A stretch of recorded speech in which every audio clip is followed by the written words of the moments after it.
এখানে বক্তব্য দেওয়ার কারণ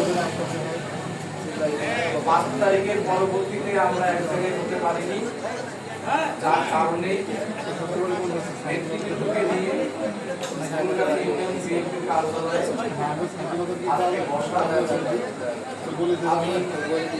আমরা বক্তব্য দিই রাজপথে আজকে বক্তব্য হচ্ছে আমাদের এক জায়গায় থাকা, ঐক্যমত থাকা, দলের শৃঙ্খলা বজায় রাখা। সুতরাং এখানে আলামিন আছে, রাজ আছে, জুবায়ের আছে, শাহিন আছে, রানা আছে, আকরাম আছে, নাসিম আছে, তানভীর আছে, আইনের সাথে আমার কথা আমাদের বাইরে আছে, আদিকুল কাদের সাথে বাইরে আছে।